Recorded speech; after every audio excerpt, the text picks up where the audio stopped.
Hello, and thank you for logging on to the Foundation for Physician Advancement podcast channel in partnership with Convey Med. FPA is a nonprofit built for and run by Marnie Reed and a group of dedicated physician educators. Our mission is to help physicians build a successful practice in today's healthcare setting through the development of your leadership skills and business acumen. I'm Marnie Reed, Executive Director, and we hope you enjoy today's discussion.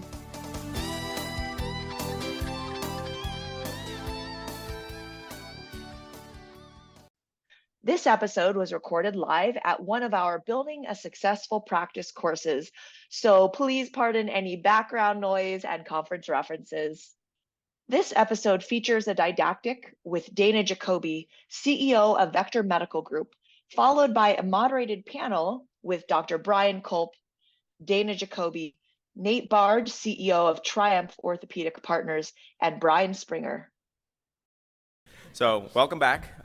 This is our last morning, so we're going to be starting off our morning with a little discussion about private equity. And so we've got two really interesting speakers for us to kind of go back and forth and kind of hear how this may affect you guys when you're looking at a practice, and for me to learn a little bit more about private equity because I'm still learning. And I will let Marnie get us started on time. We have a very light but super exciting agenda for you today. We wanted to make sure that we hit on a topic that is probably very near and dear. I get calls from Bryan letting me know on a pretty regular basis. He's got either fellows or people that recently graduated calling and saying, I'm either looking at this group, I think they're talking to private equity, or, I signed with this group and I'm pretty sure they're talking. We don't really know, but, what does that mean for me? So I'm really excited to have some industry greats up here. That being said, I would love to turn it over to Ms. Dana Jacoby, who is a phenomenal surgeon champion. So Dana is not private equity. She is someone who has dedicated a career not only going through building up and selling her companies to private equity, but because of her previous life prior to running those companies, she worked heavily with doctors of all different subspecialties.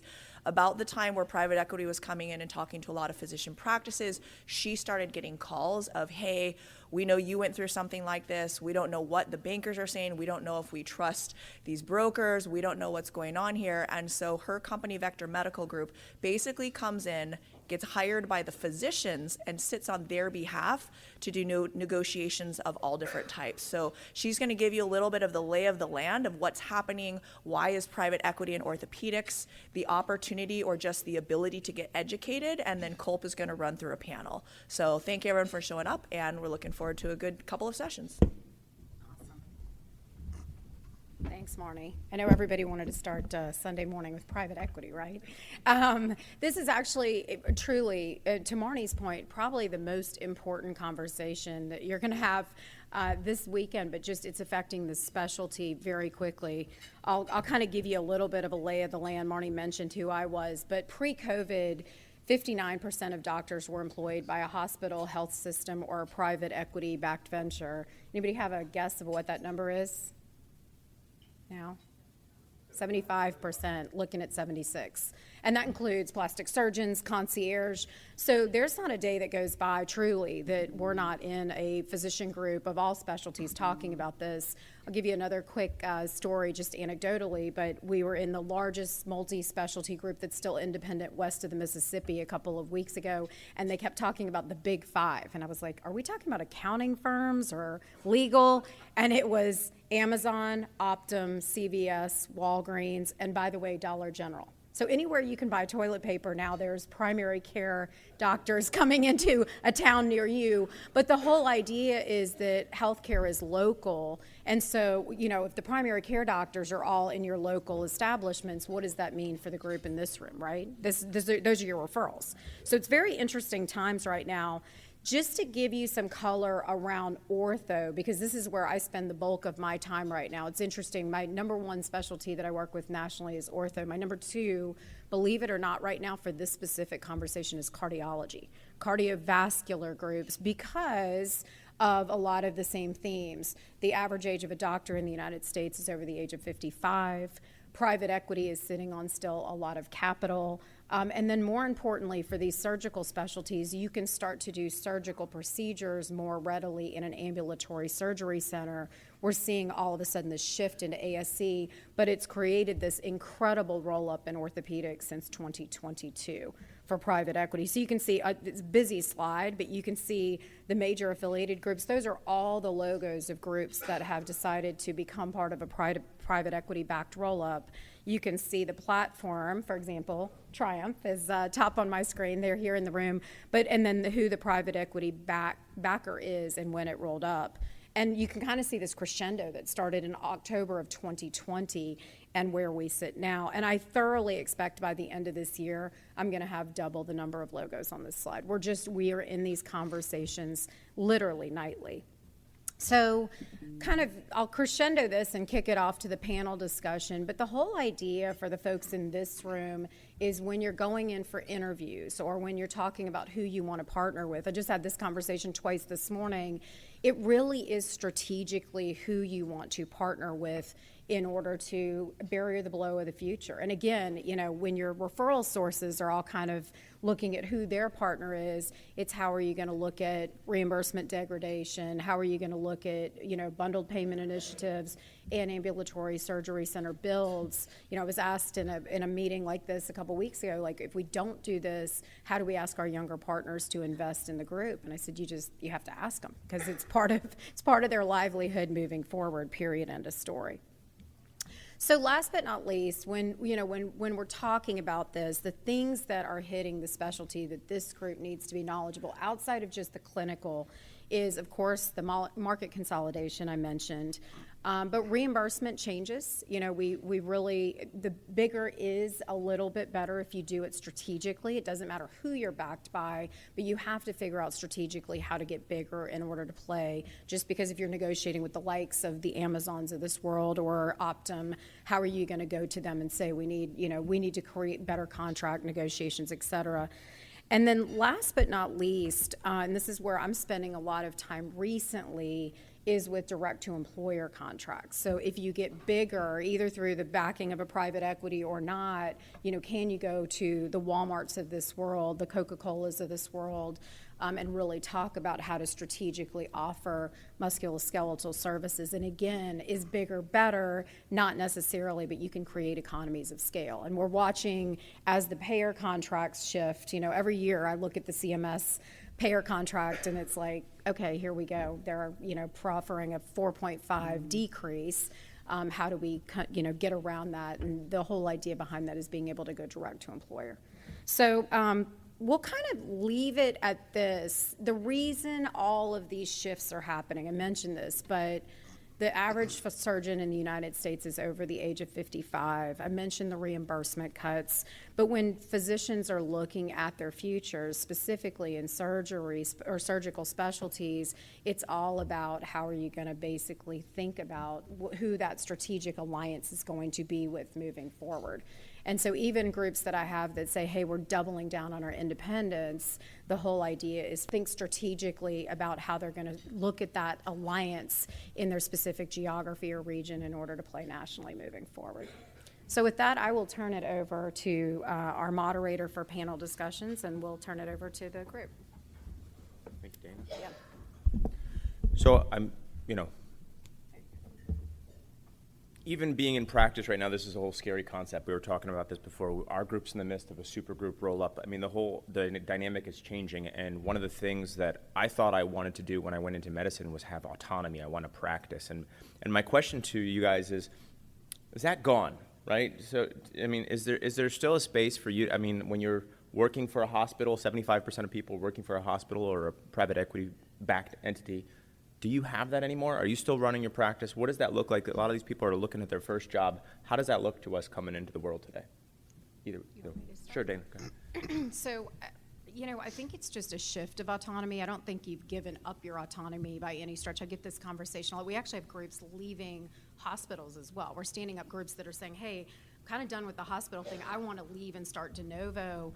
And the way that I always pitch it is now you have a capital partner that's willing to go alongside of you to do this. The scarier thing to me is having to personally guarantee some of this stuff with the shifts in the market moving forward. So I don't think it's giving up autonomy, and Nate can probably speak to this, but private equity specifically is not coming into clinically practice. they're coming in to capitalize your practice. And so it's a very different delineation of what this looks like. But you probably can answer this even more effectively than me. Yeah, I would agree. I think, as Dana said, it's how you define autonomy. And we have no interest in getting in between you and your patients. We have no interest in coming in and telling you, when you're going to practice, what schedule. In our case, with our group, we don't tell you what device to use. We're not going to tell you, what hospital you got to be partnered with. That is your decisions, and everything clinically is left to you. Where we want to be helpful is on the business side of the practice, and so helping with, accounting and HR, benefits, IT, truly the support infrastructure, but then also on the value add side. So we think revenue cycle management as a profit center and an area we can truly add value to the practice and add value to the individual physician's compensation annually by collecting more and collecting what you're owed, as well as then being a growth partner, and how do we help you and your fellow partners kind of capitalize on the next 10 things that you want to do to help grow your practice and kind of realize that vision. And so that's a bit of our take on it. And again, it has nothing to do with getting into your day-to-day. And we've got a partner practice, as Dana showed, in Cartersville, Georgia, northwest of Atlanta. And the doctors there would tell you that, they still have their clinical practice and they have their clinical autonomy. It's the business side that we're there to be a partner and help with. Bryan, I know obviously you have a lot of trainees, mentees, and the fellowship level and the resident level.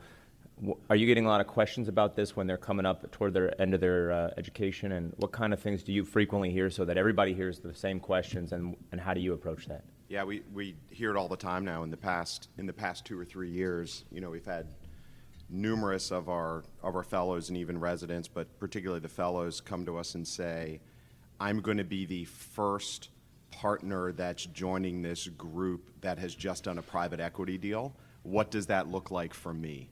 Right? And I would say a year or two ago, we're like, well, I don't know. I don't really know what that looks like. But I think now we have a better sense of what that looks like. And I think the other thing that's important to understand is, historically, the misconception around private equity is that it only benefited the older, folks in the group, right? The guys, as Dana mentioned, 55 and older, they get a big cash payout, and then they're out the door in 5 or 10 years, right? And that's, I would say, where it's in. And we can talk a little bit about some of my skepticism about it at the same time, but I think that was historically where it got a bad rub. And the other aspect of that is probably no two of these deals are alike, right? And I think, Dana, you would agree there's good deals and there's bad deals. You've probably seen both. So those new partners can't make assumptions based on what has happened previously, and they have to really look individually at the group, how much equity they're going to get at buy-in, what's the likelihood of that kind of second bite of the apple, which is really what, as a new partner, you want, because that gives you your return on investment or your equity, things like that. So you really have to, I think, talk to someone who knows what the details of these groups are, because this is always the cliche, the devil's in the details for most of these deals, and that's especially true for younger partners that are just joining. So Nate, obviously, yeah, go ahead, Rich. I really appreciate the panel being up here. For Dana and Nate, are y'all putting strategies in place for those new people coming in? That slide you had up there was incredible, and that's not even everybody. So what strategies are you guys putting into place for the young people coming up who are walking in the door knowing this now, right? And all of us are, just like Bryan said, it's like we hear PE, we're like, ooh, right? It's like one of those things. What are you guys doing to help put those fears at ease? Yeah, go ahead. So for us, that was one of the key things. Is Triumph's about 18 months old, and for us, one of the key things in building our platform was making sure we had a great program for that. And it's not only the new recruits, but it's also the associate physicians at the time of the transaction, and then making sure we've got a compelling opportunity for new recruits as well. And so we offer a partner track that's still governed by the local partners of that practice.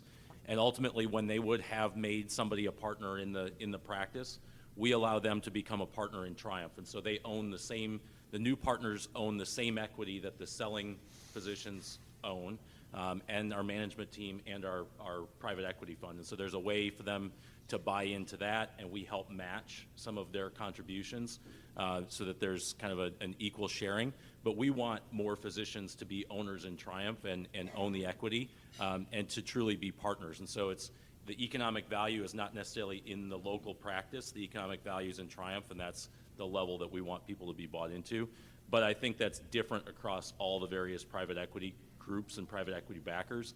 And so I think that's a question that, you know, physicians, partners in practice today should very much be digging into as they're making those decisions. And that's probably, Dana, where you're advising. 100%. I mean, and I think Nate kind of rattles this off very easily, but it is the devil's in the details. Every private equity has a little bit of a different tenor on this. I will say, and you know, it's easy to speak to orthopedics or MSK background physicians because unlike some other specialties, you have a lot more control over your future in this room than other specialties do, just because the physician here is really the one. I mean, there's no way to replace you with other widget makers, right? I mean, there's just not. And I mentioned the average age of a physician being over the age of 55. You are the future, so groups like Triumph really want to invest alongside of you. And Nate said something very important, but it's critical. You get to invest alongside of the private equity partner. And that just, unfortunately or fortunately, that never happens. You don't get the luxury to invest alongside of private equity unless you're the Waltons or the Rockefellers or someone of that nature. So this is a very unique opportunity. If it's right, it's not right for everyone, but if it's right for you to have an investment in your future growth and your future career. Yes, Yeah. yes, What- sir. What's in it for the private equity firms? I mean, what's kind of the long-term game? I can start. Nate. Yeah. So, you know, it's not lost on anyone. Private equity usually invests for 3 to 7 years, and then they're looking for a longer term investment and to get their shareholders' returns back. What we've seen in other specialties, and we unfortunately don't really have a second bite that we can talk to. There's one small one we can talk to in ortho, but in other specialties, what it has meant that, you know, if you look at the specialties that were precursors to this, it was dentistry, dermatology, ophthalmology, and basically they've created economies of scale. And then some of these groups have gone IPO. I mean, they've actually gone all the way up and gone public. If you listened earlier when I was talking about the likes of the Amazons, I mean, we are in the most disruptive part of healthcare that I've ever seen in my career. I've been doing this a lot longer than most of them. Been doing this 25 years. So I just think we're banking on the fact that this is going to have to change, and we're creating economies of scale that are going to affect the way that people practice medicine moving forward. But there, you know, as a strategist outside of the private equity side, when I go into medical practices, I can find efficiencies and economies of scale if they're staying in. I mean, there's just so much fat still in our system, and asking a doctor who's kind of running a mom and pop pizzeria to create that economies of scale themselves is just very difficult to do. So I think they see the margin opportunity. Yeah, I think where Dana was going there is you've got different levels of private equity funds. So Triumph is backed by Shore Capital, which is a smaller, very small, early stage private equity fund. And then there's going to be 7 or 8 different stage funds in the future that could be looking at Triumph as we continue to grow. And so Triumph will probably be private equity backed for 20 plus years, as Dana was saying, and ultimately getting to IPO possibly. But funds continue to get bigger. Funds do deals together to keep companies private, to keep in the private equity ecosystem longer. And so over time, the return dollars may go down because as you get bigger, you get more stable and there's less growth. But early stage, if folks are getting in now, it's a great time, as Dana said, October of 2020, fall of 2020, we really started to see this take hold. Orthopedics is still at an early stage, and so for folks that are getting in now, the 15, 20-year run has a lot of upside, not just for the private equity funds, but physician shareholders that are getting in at this stage. Question, unless you have something that you want to. I was going to ask, just since a lot of times we never learned anything about this at any stage of our career, so there's a lot of vocabulary that goes with the private equity discussion. We talk about scrapes and bites of apples and horses, and so that wasn't there. So I guess can you guys just give us like a brief primer of like what does that look like? private equity comes in, there's some amount of money that transacts hands, you roll up, there's a theoretical second bite. How does that look? Because a lot of us, these are the first times these are coming up. There may be some white papers coming out by some of the people on stage this weekend as a little. Thanks for the segue, Bryan. Exactly. I don't know, Nate, if you Yeah, want to start, so I'll chime in. any private equity purchase is really a purchase of cash flow. And for that cash flow, we can pay a multiple of it. Most private practices, almost every one, doesn't have any cash flow. They're dividending or they're distributing all the money, all the profits from that practice out to the partners every year. So in order for us to create cash flow, in order for the practice to create cash flow that the private equity fund can buy, the comp model has to be adjusted for the partners and for the physicians so that there's recurring cash flow in the business that we can pay a multiple for. So when you hear scrape, as it's said, it kind of has that negative connotation to it. But really what it is it's just an adjustment to the comp model to leave dollars in the practice that we can then pay a multiple for and capitalize. So you may hear capitalizing the practice or capitalizing a portion of your income, and that's really that scrape element to it, is just leaving dollars in the practice that we can pay a multiple for. Going forward, our model is not it's not a hospital model. It's not a salary. It's not annually we look at your total compensation and then take a percentage of it. We put a comp model in place that's in place for perpetuity. That's still a private practice-like model where you've got a percent of production, you've got ancillary pool share, and you've got call pay, consulting income, independent medical exams, all that stuff that's getting passed through to you. And so it's a structure that goes forward and it still has upside. It's not like, again, at that time of the transaction you were making $500,000 and so you're making $500,000 it forever. Ours still has growth to it.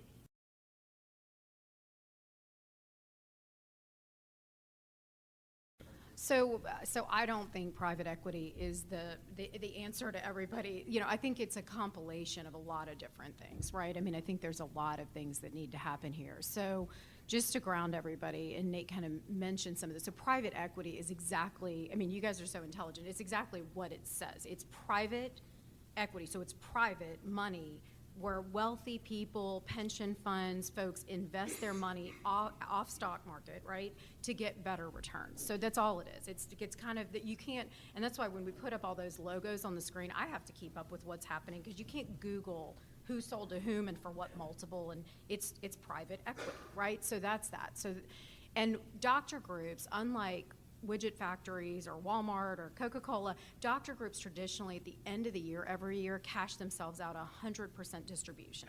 So you don't leave anything in the kitty. So normally when you value a business, you look at what's called EBITDA, right? You'll hear this term, earnings before interest, tax, depreciation, and amortization.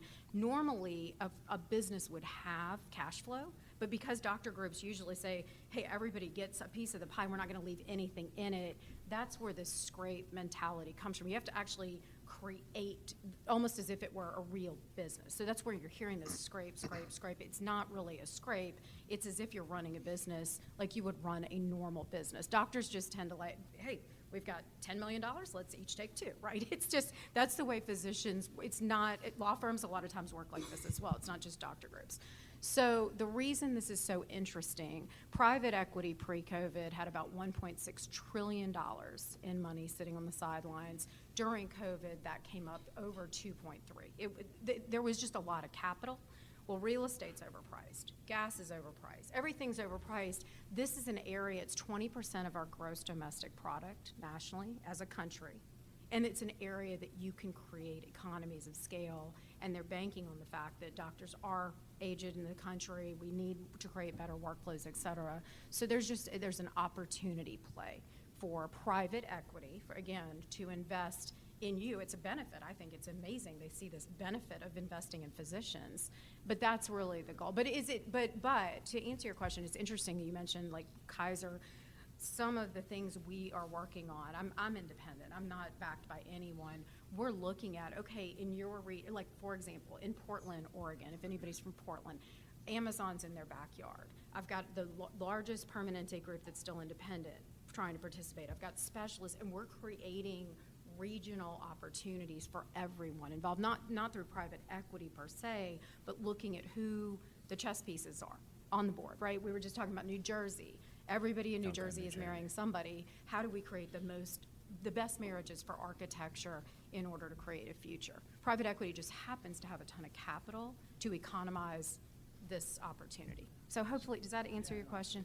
Okay. And the private equity is backing the entity, right? Private equity is Correct. backing Correct. Triumph. Correct. You're not Got meeting. You're not meeting the financial people. You're meeting the people that are going to be interacting with you on the medical front. Right. Yeah, and I look at it where, to take orthopedics as the example here, a typical orthopedic practice that's built out its ancillaries and has a surgery center is running 5 or 6 different businesses within it. That's highly complex. Most of the groups that we're meeting with have, I'll say it, been cheap with investing in their talent, in their business talent to run the practice. And so you can't ask, somebody that's making $100,000 to be the practice administrator to be smart enough to run 5 different businesses, handle revenue cycle, deal with, physician and patient issues, HR issues in the practice, and be efficient.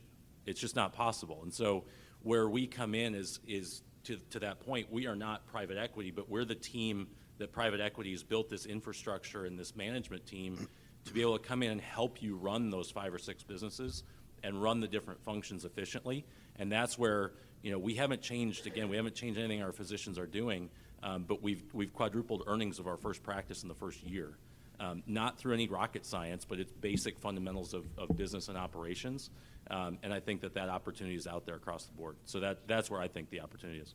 So Sam, I think you were also asking that question in the context of how does it solve the healthcare problem that we're in, our disastrous healthcare system that we're in right now. And I would say that this growing interest and shift towards private equity has really been driven out of necessity for survival, right, of private practice groups or hospital-employed physicians that are trying to get out with some of the perverse incentives that has happened over the past decade with us being devalued for value-based care, declining reimbursement, right? If you take a total joint episode of care, right, in that 90-day spend, the physician, the surgeon, represents 6% of that total cost of that spend. And yet we have been asked to bear the burden of the cost reduction of that by the government, right? Hospital reimbursement for joint replacement has gone up. Their DRG payments have gone up. We have continued to go down. There is zero inflationary adjustment in the Medicare rules for physician reimbursement. So out of necessity, you see this shift because the concern, and I think rightfully so, is that the government's not going to be able to solve this on their own. And so the hope is that entrepreneurship will solve some of this. Now, my jaded side of the equation is that, with no offense to anybody on the stage, is that private equity firms don't historically have they're not altruistic, put it that way, right? Ultimately, they're not thinking about the patient and patient care. It's a business, right? But embedded in that is the hope of that if they can take the business equation out of the hands of the doctor, then that will allow us to focus on getting back to taking care of patients, in theory. But ultimately, it's a business. So for us, as we're looking at practices, our conversation starts with us needing an alignment with the partner physicians around growth. Growth for us is the way that we're going to create value and that we're going to create an equity return. And so if we're talking to a practice that's got 4 partners and 2 are going to retire in the next 5 years, that is not a growth-minded practice, and that's probably not going to be a fit for us. We want partners who are going to be around for 5, 6, 7, 8, 10, 20 years, ideally, and help the practice continue to grow and to back a consistent performance that we expect over time. We also require, though, that before we sign a letter of intent, which is kind of the first step, it's like an engagement in the process, we require meeting one-on-one with each of the partner physicians to go through their own deal, go through their own projections, go through their own models so that we make sure we have a 100% alignment up front and people know what they're getting into. And they know what their comp model looks like afterwards, and that there's full understanding. The last thing we want is to go spend a bunch of money to consummate the transaction and have somebody decide this is not right for me. And so we spend a ton of time up front making sure it's right for them. We also, in our structure, set aside dollars for the associates. And as they become partners, they are able to access those dollars. Because in our view, again, it's a partnership with the entire practice. It's not a subset of the practice that we're looking to partner with. And so we create, contingent payments, which are things that as the practice grows, it gets access to more of proceeds. And those things we make sure we're sharing with the associates as they become partners so that everybody's got a piece of the equity. Again, we're in this for the long haul. And in order to do that, we've got to create the exciting structure for everybody who's going to be there for the long haul. Yeah, I mean, I think that was well said. The biggest thing that we see, and again, a lot of times I'm going naively on both sides, right? Doctors are not ready to sell or they're not sure about this. And most physicians don't think about their practices or, to Marnie's point, their hospital participation as part of their net worth. And I think that's the biggest shift I'm seeing is the ability of physicians to think about this as part of their future, as part of their net worth. My grandfather was a doctor, cradle to grave medicine. When he sold his practice, there was goodwill. There was this thing called goodwill where you actually got credit for your patients and the real estate and everything else. It's just a very different conversation now. So I think this is the first time I'm watching physicians be able to be participatory and say, hey, it's not just the ability for me to go in and put in a knee implant, but I'm actually creating equity and value in my practice or in my hospital. And so thinking about it from that shift is really important as you guys get into your career. It's a great question. It's interesting, and I probably should have caveated this. So every time I say economies of scale or productivity or increases, every physician in the room or every surgeon thinks they have to see 12 more patients in order to create the economies of scale. So when I say economies of scale, and I'm sure Nate and Bryan would say the same thing, we're thinking about putting care teams underneath you, right? So right now, most of the physicians I work with are like Formula One drivers that pull into the pit and they change their lug nuts, their oil, they're doing it all, right? They're the quarterback of the whole thing versus putting teams around you in order for you to play. You'll hear this in larger medical meetings. They want people to play at the height of their licensure. So for you all to play at the height of your licensure so that we can create economies of scale around you because you're our most valuable asset. The ASC thing is a serious shift for the specialty. I can run a super bill for an ambulatory surgery center and a super bill for a hospital, and I can kill it from a cost standpoint over here, and a quality, by the way, over here. Our hospitals are very fat with the way that they run their businesses. A lot of them are running on 2% margins if they're lucky. And they're cutting things that wouldn't make sense from a business perspective. Nothing against our hospitals. You can do a lot in an ambulatory surgery center now with the shift. And you're watching, if you see CMS, they're very intelligent about this. They're moving. This year, on average, orthopedics is down to 2.5% plus inflation. So you're looking at a 10% change in your margin. In ambulatory surgery centers, it's going the opposite way. So I think that, yes, there are economies of scale from a supply chain standpoint or a payer standpoint, but I'm not saying you guys should see 15 more patients in order to create that, or we should have a run to the bottom. It's more, let's create economies of scale around our most valuable assets, which is our surgeon. That's just my perspective. I don't know if that answers the question or not. But yeah. So one question I had is, I guess we talk a lot about the positives of the private equities. One thing I realized is, there's a dichotomy between the young guys who haven't made partner and the older guys who have made partner. And they get, the older guys get this big multiplier, and a lot of them, let's be honest, are great, and they're going to be leaving in 5 to 10 years. But what's the stake in the meat for the young guys, who haven't made partner? What are the downsides of this? Because as with anything, there's good and there's the bad and there's the ugly. So what is the ugly? Because I know you lose some percentage of the company if you sell for 30% of it, 40%, 50%, and you've lost that ownership. And most people go into private practice, they go into it to own their business, right? So now you've lost some stake in your meat and given up control. How does that look? Yeah. So I would say the downside is if the partners don't pick a group that has a partner program or doesn't have a partner track for the associates in the practice, and that the partner track is gone. I would say that is probably your worst case scenario. I think more and more of the private equity backed groups are having a solution for that, and that there is a partner track.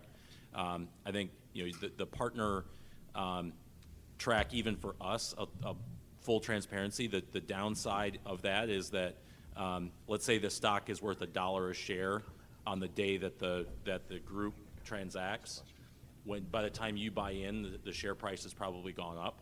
So you're buying a share that's a little bit more expensive. You're still buying the same equity, and you still have tremendous upside over time. But that's probably the biggest downside, even to our partner program, is that you're buying a slightly more expensive share. But it also is you're getting into a more scaled and sustainable equity at that point, and asset. And so there's benefits to what's been built over those first couple of years before you start to buy in. But that's probably the biggest downside. I think, though, back to one of the other sides on this is that we're looking to preserve local practices and preserve local brands and those relationships that exist in the community. We're not Home Depot coming in and blowing out the local hardware store. And so it's on the plus side, that practice is still there for you to practice in every day, and that practice has longevity with us. So you got to couch it. Bryan, did you? Yes, I'll just to build on your question, and I'll kind of use myself as an example. And we're not, Ortho Carolina is one of those groups that Dana used the term earlier. We doubled down on our independence, right? So we looked at private equity. We looked at private equity hard and decided it was not the right play for us for various reasons. And so our model has been, or what our model is becoming, is that we have our large group and we act as what's called an MSO for other groups. So we can go out and acquire other small, mid-sized groups in the region. They become part of Ortho Carolina. That becomes an ancillary share then for the core partners in the group, and we kind of serve as their management, front office, back office, whatever you want to call it. But I think to answer your question, the way I think about it is the short-term play and the long-term play, right? For the older partners in the group, as you've heard about, the short-term play is the immediate cash out. The long-term play is really, I think, for the younger, partners in the group. So before Ortho Carolina went down this path, I think about, probably about 7 years ago, I remember sitting in a retirement party for one of my partners, and we had the celebration. He had been with Ortho Carolina for 25 years, and he left. And I remember asking one of my partners, well, what do you get when you leave? And you basically at that point, you basically got a handshake and a kick in the ass and said goodbye, right? We had, you had no equity in our group. So when I left, if I were to leave Ortho Carolina or retire back then, you got zero. Now, what has changed through that organization is we now have ownership in surgery centers. We own a bunch of real estate that we're all, investors in. We have these other MSO organizations that create equity. So when I exit the group or retire, then I get back that equity, and that's really the long-term play. I think that's really appealing for a lot of people that do private equity, because a lot of, as Dana said, the books get zeroed out at the end of every year. And historically, we did not have anything to show for it when we left, right? I mean, days of pensions and all that stuff are gone. So it's a matter of how you can build equity in your group over time. Exactly, and that's why for us, private equity wasn't the right move, right? We decided that, and Dana will tell you flat out, right? It's not for every group. We looked at it hard and decided it wasn't. But we're also a very large group. We have 160 orthopedic surgeons in our group. We have a big C-suite. We have good partnerships with the hospital. That's harder to do if you're a 10-man group, right? If you're a 15-man group. And that's where this play is with getting this equity and having someone run your front office. And you're also making a play at the future, right? So there's the now and the future. Like, I'm in a private practice. A lot of what I do is running a business, which sounds really good. But Bryan and I were talking, like, I'm in a meeting about something almost every other night because I'm running a business outside of being a doctor. And while I think I'm pretty good at it, there's other people that are better at it. And you might be able to leverage your time better for your patients and make better money than trying to be like, well, how many people do we need to hire to run front desk this week? And we can't find any staff. Which agency are we going to use to recruit that? That's part of what I do at night. So there is part of running a business that's work. You get the reward for that. The other problem that I'll say, even internally, is a vision for the future. The current fee-for-service model is not really going to be a lasting phenomenon for most of us. At least that's what everybody thinks, right? We know we're headed toward a bundle or some other model with APMs. Most of my partners who are our business leaders in our group are like, what's my fee going to be? What percentage of my fee raise is it going to be next year? No one's looking at, are we going to be managing population health? How are we going to handle there's nobody who thinks like that in my whole group. And my group's got 25 surgeons that we just rolled up to 100 surgeons. And I don't know if anyone in that group is thinking like that. So unfortunately, at the macroeconomic scale, we may not be good at it. I may be able to hire MAs and run a practice, but I don't know that I can think at the population health level because I have no training in it. And so you may need whether it's a partner or a consultant or a hospital to think for you, someone's got to be looking at that long-term play, and we're not all that good at that. How are discrepancies in future vision and leadership between the private equity firm and the former senior partnership structure? How are those addressed typically? Yeah, so for us, we still maintain local practice brand, local practice structure. We still keep the practice administrator in place. We keep the physician partners in place, and we still have monthly partner meetings. They don't necessarily have the exact same business dynamics that they used to. They probably actually have better and more because we have visibility and understanding of the metrics and what the opportunity is. But for us, we're building practice by practice growth plans. And so it's taking into account the 10 things that the partners want to do. It takes into account the 3 or 4 things that we've identified that are opportunities. And we work together to prioritize and then execute those things. And so ours starts with collaboration, starts with a defined plan that we come up with together. And that has avoided disputes at this point. I think for us, if it's a dispute clinically, the doctors are going to handle it. If it's a business dispute, we're probably going to handle it. I have one question for Dana and Nate, and it centers around the regulatory environment for all of this. So I was in DC this week with my role at ACUS, and we were trying to get a sense for what their healthcare agenda is for 2023. And one of we met with healthcare staffers and senators and congressmen, and one of the things they said very consistently when we asked them what their concerns were healthcare consolidation and private equity. Mm-hmm. They call it the boogeyman, and they said that independently in many meetings that we were in. The boogeyman is clearly in our crosshairs for regulation. So has it been relatively unregulated? And of course, the concern is anytime there's a good thing, who's going to come in and screw it up, right? The government. Yep. Right. So are there regulatory things that people should be worried about that might fundamentally change how private equity works in the future in healthcare if the government gets involved in it? I'll start. Nate, you're probably closer to this than me. I think the biggest thing that I'm seeing, Bryan, and I don't think it's private equity, I think it's more the consolidation piece in certain markets if you get saturation.